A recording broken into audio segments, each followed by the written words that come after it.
Welcome to the Sheridan Report, brought to you by MyBookie.com. Make sure you go to thegruelytruth.net, click on the MyBookie.AG banner at the top of the page. It'll give you a 50% bonus cash back up to $1,000 on anything you deposit on your initial deposit. I am your host, co-host for the Sheridan Report. Did I just say fur? But for the Sheridan Report, you can tell I'm from Indiana sometimes. I'm going to welcome in a man who's not lucky enough to be from Indiana. He's on the wrong side of the United States. Bobby Sheridan. How you doing, Bobby?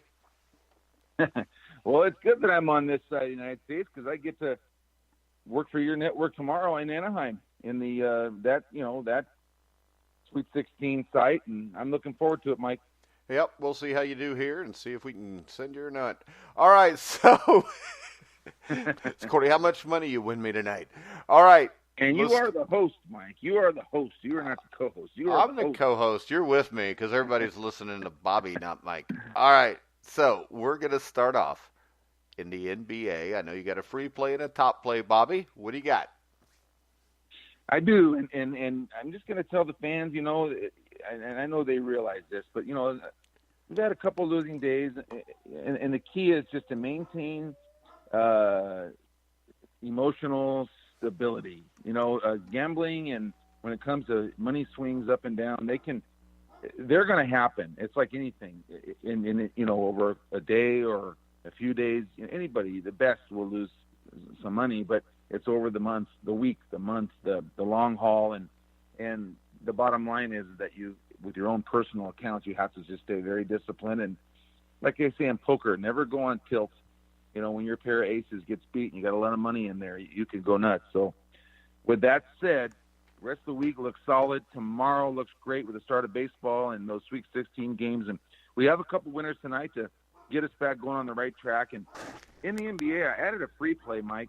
I waited on this line opening this morning. At this time of the year, the NBA lines get really weird because of teams holding players out with injuries and load management and all this stuff. So lines come out late, and so we got a line for a free play I think worthy. The Wizards are on the road at Phoenix tonight, and if you've listened to the last couple shows and you hear me touting the Wizards, you're going to be like, wow, we've been betting against them the last couple of days, and in one betting against them because we've said they're kind of really down right now, and they are, but that goes to show you where Phoenix is because Phoenix has just a ton of injuries.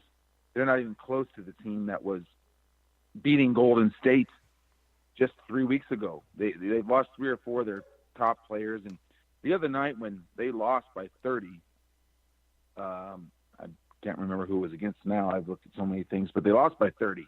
And Booker, their top guard, at 59. So it was like a high school game where only one kid can score, and the rest of the team just kind of isn't very good. You got a guy score 59, the rest of the team scores like 30 points. This is an NBA game, and they lost by 30. So this Phoenix team is, they're done the rest of the year. You can't bet on them. And Washington actually played the Lakers pretty strong last night in a game I thought they'd get blown out, and then they did. That was our lone win yesterday. But Washington actually played, I thought, pretty hard. I watched that game, and their coach, Scotty Brooks, indicated that. He said he thought that they played hard and spirited and were really focused, and so I like that. And Washington's been good on the second of back-to-backs all year. They're the second best percentage in the NBA against the spread on the second of back-to-backs. And unless you follow that stuff, you would never know that. So let's play them on the back-to-back tonight, minus 1.5. Now, we get to what I feel is the top play on the card, and the Indiana fans are going to like this, Mike. Indiana is getting 6.5 points at Oklahoma City, and this game, if you remember, was just played a couple weeks ago. We had Indiana at home. It was about a pick 'em, and we got the tip in at the end by Matthews. Remember that game, Mike, when he tipped it in at the buzzer? Yeah, it was a nice win for us, and they beat them 108-106, and I remember Quinn Buckner's call on the game was great, and they were down 16 late in the third and came back and won that. And so, okay, here's the rematch. Well, you can't be on Oklahoma City in this game. Let's play devil's advocate. Oklahoma City has lost 3 in a row at home, only won 2 of the last 7 home games total. They're only, I'm looking up, I'm trying to remember because it's all off memory since, I can't find it, but, here they are. They're 6-11 since the All-Star break. I knew they were about a 33% bet. This is straight up. Since the All-Star break, 6-11. And this is a team that if you look at offensive metrics, which I don't base my bets on that, but it helps build support, they're the second worst team in the NBA since the All-Star break in offensive efficiency. Only worst team is the New York Knicks. So this is a team wilting. Talk about wilting to the finish line. They've gotten tired. Westbrook and George have each had small injuries they've played through. They're tired. They carry this team. And whenever Steven Adams doesn't have a huge game, they're at a big deficit. They're not a real deep team. So this is a bet against team, in my opinion. So we're going to bet against them tonight, taking 6.5 points. The Pacers get Collison back. And that's going to really help their pack. What about the plus 230 here for a straight-up win? Absolutely, Mike. This is a good spot for a straight-up win. This is a good spot to take 6.5, especially in a parlay, hooked with Washington and hooked with the college game I'm going to give you. I think that's a solid 3-teamer. Heck, we could hit a 3-teamer and make up for most of what we lost the last couple of days. So that's all. I think it's a solid card. So I like Indiana plus the points tonight and on the money line. I like Washington, and that's the 2 NBA plays for the day. All right, you talked about a 3-teamer, so we need a third game. I assume we're going to the NIT on that, Bobby? Going to the NIT, and I think we have a solid game here. And let me tell you about why I like Colorado tonight. Okay, Colorado's getting 5.5 points. They're on the road at Texas. Now, this round, if you've noticed kind of some of my plays, I've been on the road teams, and I've picked the wrong road team to win and cover. We should have been against Indiana the other night, but I just stayed off that game, not knowing some of the things that I needed to know in order to pull the trigger. But I lost yesterday with Creighton. But Colorado, I believe, is in a great spot here. And another good moneyline spot, Mike. I bet myself 6 units on this game tonight with the points, and I bet 3 units on the money line. So I bet 50%, which is a little higher than normal on the money line. And I did the same thing with the Pacers with my own betting. So just to let the fans know how I bet it. So I took Colorado plus the 5.5, and here's why I like them. At the end of the year, if you remember, if you followed our show, I was able to pick 9 out of 10 Pac-12 games to finish the year. 5 of them were in the tournament and 4 out of 5 to finish the regular season. Colorado was one of those games there in there somewhere. I really felt like I got a good read on this conference, and then we followed that up. We hit Oregon both games in the NCAA. So that's 11-1 the last 12 times I've wagered within the Pac-12, and so you should have confidence tonight with Colorado. I liked them a lot. When that Pac-12 tournament ended, I thought there were 4 teams really playing, or 5 teams, let's say, really playing solid basketball.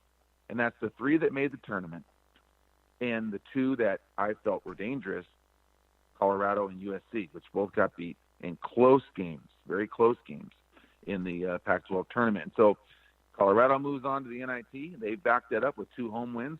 Now, this is their test. They go on the road to Texas, and they play a 4-guard lineup, which is exactly the opposite of, pretty much the opposite of what Texas just saw with Xavier. I think Xavier beat them up pretty good. They were all out. The thing that stood out to me that game was this, too. There was almost no crowd at Texas. Did you see that, Mike? That's a great point. Yes, I saw that, too. I saw that.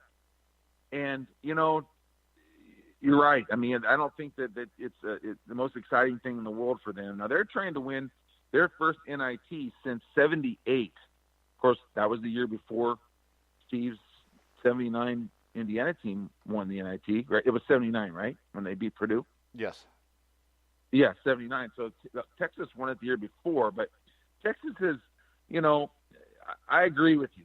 I don't know how excited the fan base is there. I mean, Indiana packed the place and got beat, so who knows? Maybe Texas won't have anybody there and they'll win. But I like Colorado because I think the Pac-12 has ended the year pretty darn strong. And I've been talking about this. I think their team's really improved, and they're going to be a very, very improved conference next year. Very, very improved. So let me ask you this. Colorado. If we're pretty sure on this, would this be a smart bet? You go a 2-team parlay on Colorado and the Pacers both winning, You go a three-team Pacers, Wizard, Colorado with the money line, and then you go a straight bet on the Pacers with the points and a straight bet with the Wizards in the points. That'd be a great way to do it. I myself did all three on the straight. I did higher on the top plays, which are Colorado and the NBA, the Pacers. Those were higher bets.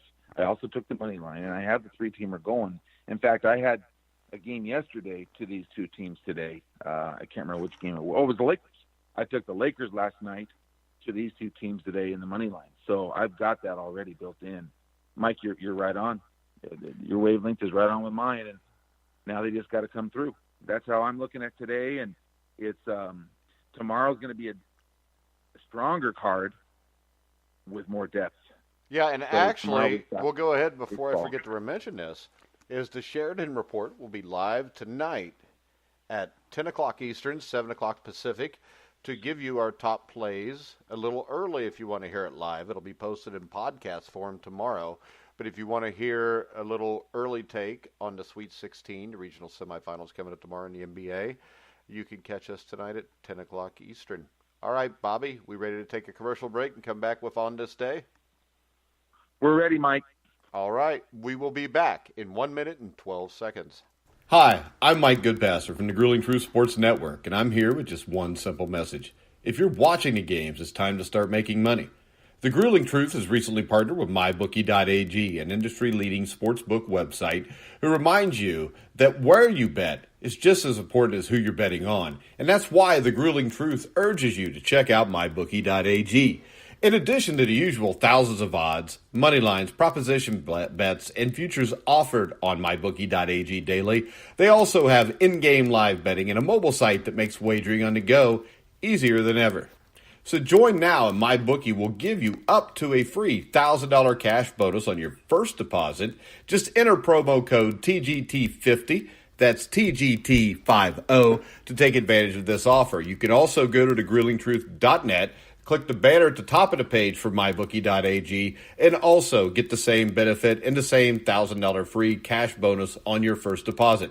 So visit MyBookie.ag, courtesy of the Grueling Truth, and enjoy winning today. MyBookie.ag. You play, you win, you get paid. All right, guys, we're back to the Sheridan Report, brought to you by MyBookie.ag. Remember, go to the banner at the top of the page, click it for a 50% bonus up to your first $1,000 deposit. I am your co-host, Mike Goodpasser, here with Bobby Sheridan. And Bobby, what do we got for this day, or on this day today? On this day, Mike, 1978, we just mentioned that year in college basketball, Texas won the NIT. Kentucky won the NCAA. 1978, Kentucky beats Duke 94-88. 40th NCAA championship. I really enjoyed this tournament until Kentucky won it, because I'm not a big fan of Kentucky. But that's because I was born in Indiana, so you can't hold it against me. The main thing about the 78 tournament that people probably don't realize is this is the first time the NCAA tournament was ever seeded. I think there was only 11 at-large teams. This was the last time. How many teams were in it this year? I think it was 32 teams, and of course it would go to 40 the next year. But when you look at the brackets, I mean, it was a loaded tournament. And you go to the East, where Duke came out and won the East. But Duke, you remember we talked about Penn the other day in 1979. Penn in 1978 also pulled a huge upset. They played the number 2 seed, St. Bonaventure, beat them.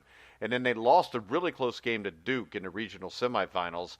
Indiana, who, of course, Steve Risley played for at the time, beat Furman by a point in a really close game. And then Indiana lost by a point to Villanova. Duke beats Villanova to go to the Final Four. That was Bob Foster with Gene Banks and Mike Jaminski. The Midwest region, the team that would come out of there was Notre Dame. You remember Kelly Tripucka, Bill Laimbeer. It was a great team. They really didn't have much problem at all. I think they beat Houston, Utah, and DePaul.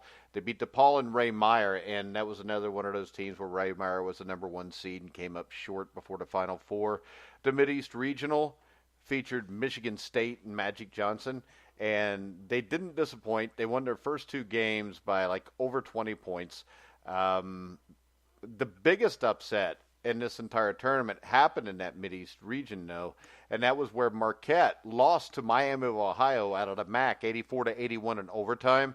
And the thing I remember about this, because I live in that area, I'm only like 40 minutes from the Miami University campus, and Al McGuire, during the selection process, strongly criticized the NCAA because they set up a potential matchup between Marquette and Kentucky in the second round, and Marquette was given a first-round opponent in Miami that was supposedly not even worthy of playing Marquette, is what Al McGuire said. But, of course, Al McGuire was wrong. Miami pulls the huge upset over Marquette. Miami then gets decapitated by Kentucky. The Kentucky team was very strong, to say the least. They blew out, I believe, everybody up until the Elite Eight. And the Elite Eight is the only time Magic Johnson lost a college basketball game. They lost 52-49 to Kentucky. Wow. And when we moved down to the West is where you had the most interesting story, because I wrote an article about I think it was the 8 or 9 greatest Cinderellas in NCAA history, and one of those was Cal State Fullerton. And people forget about the Cal State Fullerton team, but Cal State Fullerton pulled 2 massive upsets. First up, they upset number 4 ranked New Mexico. Now, New Mexico was coached by Norm Ellenberger. Do you remember that name, Bobby? I sure do. He went on and helped Bobby Knight in the 90s, right? Yeah, in the 80s. I think he was an assistant on the 87 team. I'm not sure, but I'm pretty sure. And here's another name. The star of that New Mexico team was Michael Cooper, who went on to be an integral part of the Lakers' Showtime dynasty in the 1980s. Then, after upsetting them, they upset a top 10 team in San Francisco, which featured Bill Cartwright, who'd go on to win, I think, 3 NBA titles with the Bulls. And number 1 pick. Yeah, the thing that was really rough was this. I mean, New Mexico was ranked 4th in the country. They were the 1 seed.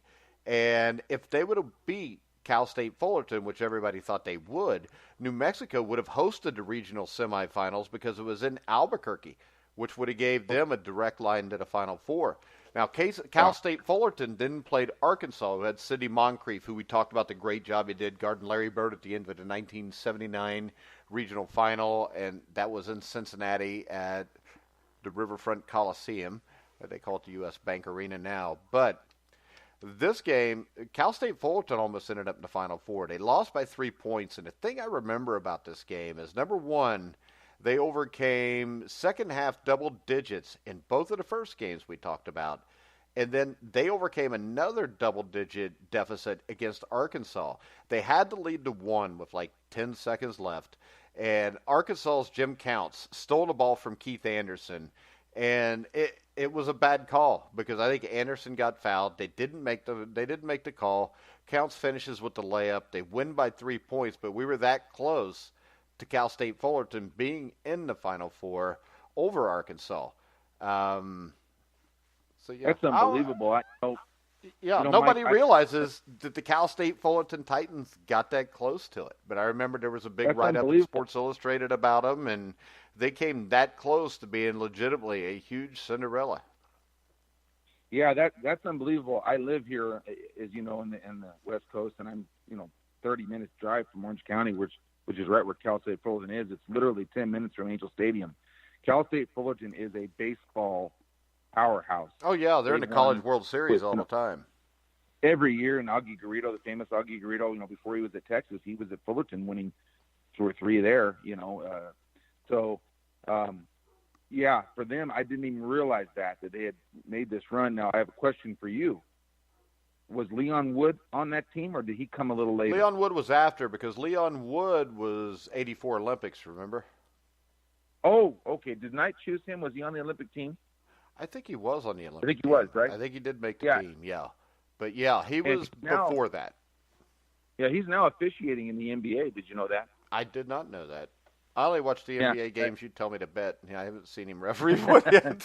Yeah, he's officiating the NBA, and he does a really good job. And I like Leon Wood a lot in terms of, as an official. Yeah, and the other thing that helped Cal State Fullerton there is New Mexico was ranked 4th in the country. They were like the 2 seed. The number 1 seed, the number 1 ranked team in the country was North Carolina, who'd lost the year before to Marquette in 1977 in the NCAA final that Al McGuire won. and they got upset in the first round by San Francisco and Bill Cartwright. So this is another instance where you get a team like Arkansas. Arkansas didn't have to play North Carolina or New Mexico to go to the Final Four.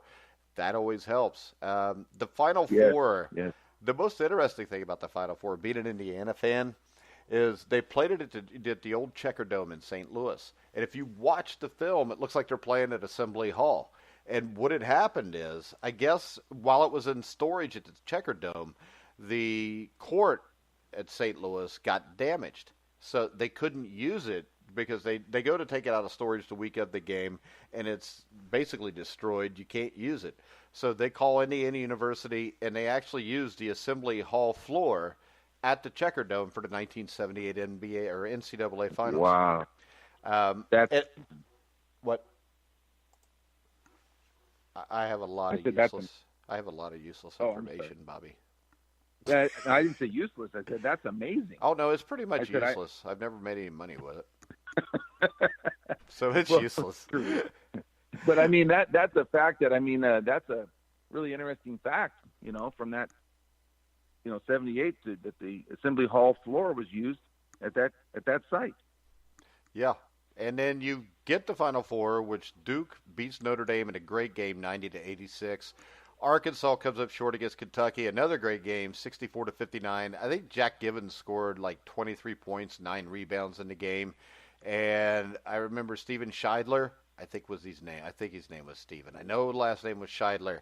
But he played a great game, had 4 or 5 assists, controlled that. Bill Laimbeer played really well for Notre Dame in a losing efforts to Duke. Mike Jaminski, I think, scored around 30 points. And then, of course, you had the national championship game, which was a classic. Kentucky beats Duke 94-88, and that was where Jack Goose Givens scored 41 points in the final. He was unconscious. I don't think we'd seen anybody perform in the finals like that since Bill Walton in 1973 when he hit 21 out of 22 shots. Gene Banks, I think, scored in the 20s for Duke. And really, as a young kid, that's my first real recollection of Duke. But, of course, Kentucky fans, I'm going to bring it up. 1992, Christian Laettner hits the shot at the buzzer. So no matter what the conversation is, Duke, you can always shut a Kentucky fan up by just looking at him and saying, 1992. That's right. It got you back. And I had a question regarding the 78 game. I do remember reading about Givens being the most outstanding player of that tournament. But what about Kyle Macy? Did he have a great finals? What I remember about him, because I'm just going off the top of my head, but the most important thing about Kyle Macy in that championship game was his ability to shoot free throws at the end of the game, because Duke would keep getting close, and then, Kentucky would pull away, and it was Kyle Macy, from what I remember, shooting free throws. And the thing about Kyle Macy is he was an Indiana boy. I think he was from Peru, Indiana. He's a guy that Knight didn't get. I don't know if Knight didn't want him. The story I heard was Knight did want him, but he didn't get him. He's one of the few guys from Indiana at the time that Knight couldn't get.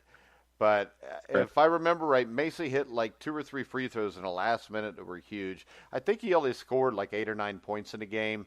All the damage was done by Goose Givens. He was like something phenomenal, like 18 for 27 from the field or something. And I think Rick Roby had a big game too and scored like 20. So almost all the points, like 60 or 70% of the points, were scored by 2 guys, Givens and Roby. Yeah. And then they had a guy by the name of James Lee who came off the bench and added 8 points or 10 points, something like that. Because the rest of that team, when you look at the roster, I think, off of memory, so if I'm wrong, I'm sorry. But if I remember right, the 5 starters were Macy, Givens, Rick Roby, and then they had a guy by the name of Truman Clater.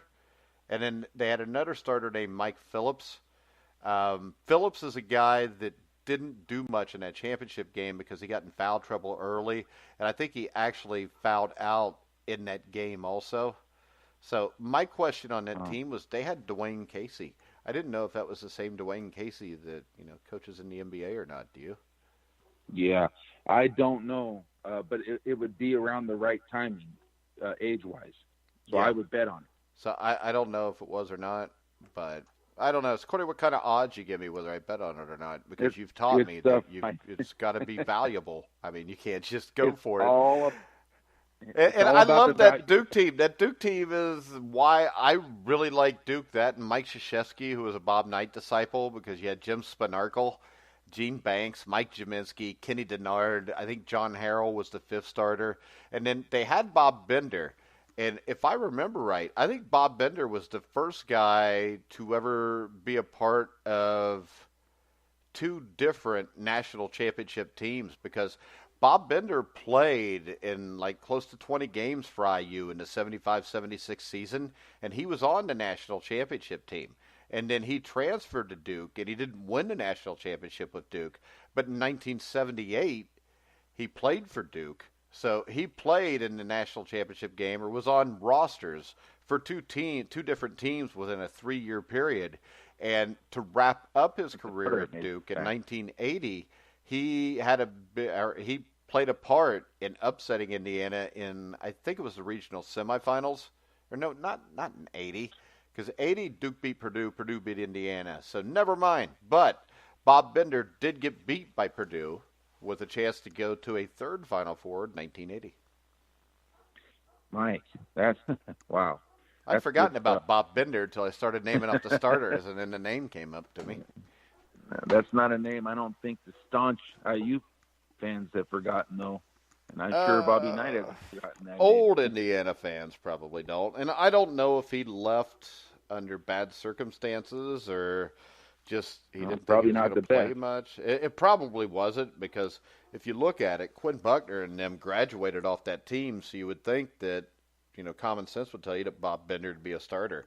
But I don't think Bob Bender really played a lot at Duke until you got to his senior year in 1980 anyway. Yeah. So. Hey, Mike, I got to throw this one at you. You mentioned Norm Ellenberger to me. I don't know if that surprised you or not that I remembered him. Oh, I figured you did, because anybody that's a Bob Knight fan is going to remember Norm Ellenberger. Absolutely. And the reason is because I go back and I've watched so many of those games from 91, 92, and 92, 93. Galen Clavio has, and other guys too, but I know he does, specifically Clavio, has a bunch of games put up, and just a really great YouTube channel. And what I like is that he's, I don't know the right words, but he's dubbed in the IU radio. Oh, yeah, I've seen those before. Galen does a great job with that. He's actually, he works at Indiana University. He's the one that got Cole the credit hours to work as a beat writer for Indiana University for us. So Galen's done a lot to help the Grueling Truth. And, yeah, I love that, too, because you get the call from, Don Fisher and them, and, yeah. Yeah, well, you get the post-game from Norm Ellenberger, because Knight wouldn't talk in the post-game. He would send Ellenberger. And Ellenberger, being a former head coach, and not just any head coach, he was a great head coach, at New Mexico, as you said. He would always do the post-game, and the guy had such a great personality, really funny, and his way of looking at the game was just very unique, and he was very complimentary and appreciative. You could tell that, sometimes two head coaches on the same staff might not work. He took under Bob Knight, he took the role very well as assistant coach and the duties of an assistant coach. He didn't have a choice, though, because what I remember from Ellenberger was he didn't end his career at New Mexico willingly. Because if I remember right, in like December of 79 or December of 80, there was a wiretap by the FBI uncovered that showed that academic transcripts of several of his players had been altered to ensure enrollment. And I think that it was him and his chief recruiter were both fired, and all 9 players were found ineligible. And then he went on to work for, and we've talked about this before, Don Haskins at UTEP. He went and helped them. And Ellenberger attended Butler University. And he played for the great Tony Hinkle, who's a Hall of Fame coach. And if you've watched Hoosiers, Bobby Plump in real life is Jimmy Chitwood. And Bobby Plump was one of the great players in Butler history after he won that state championship in 1954. But, yeah, he went on to coach with the Bulls with, what the hell was his name? Not Norm Floyd. Tim Floyd, I think. Tim Floyd, yeah. Yeah. So he worked with Haskins. Yeah, so this is another one where Knight was friends with him. Knight took care of him because Knight's friend Haskins hired him during the 80s. Then Knight took him on somewhere between 87 and 90. I think he I came want to to say IU. more like 90, Mike. I want to say more like 90, but you could be right. It could have extended. Well, I'm I not do sure. think So I'm not sure at 87. all when he came here. I remember the Yeah. New Mexico story and why he was fired there. And I think his last coaching job actually was in the WNBA because I think he helped coach the New York Liberty. Yeah, he left a year before I think the night thing, finally went down, or maybe 2 years. Yeah. He's And been then here 6, I 7 years think he now. died like 6 or 7 years ago. I think he was in his early 80s. Yeah, he did pass away, and I do not even know if it was that long. It might have been a little earlier than that. I think it was around 2015. So I forget what year I'm in. Right. So when I guess years, I'm just throwing numbers out there. All right, Bobby. Yeah, I think that's right. We got to be ready Mike, to thank roll you for again that. at 10 o'clock tonight. Do we know what on this day will be yet? I was just ready to look that up when we went on air, and so I will know shortly, but I don't as of right now. But I'm gonna put that all together, and 10 o'clock, so 7 o'clock Pacific. Did you say 10 o'clock Eastern or 7 Eastern? 10 o'clock Eastern, 7 o'clock Pacific time. Sounds good, Mike. I'll be ready to go, and for the fans, I'll have an MLB pick ready for you or two. How's that? All right, So, guys. So have the Sweet 16. Yeah, hopefully we'll be in good moods when we talk at 10 o'clock Eastern time. I do too, and we might not know everything because the game times are like 5, 5, and 7. So we'll probably be talking and then watching the scores too. So all right, guys. So make sure you check me and Bobby out 10 o'clock, GurleyTruth.net, or you can go to Spreaker and listen to us live.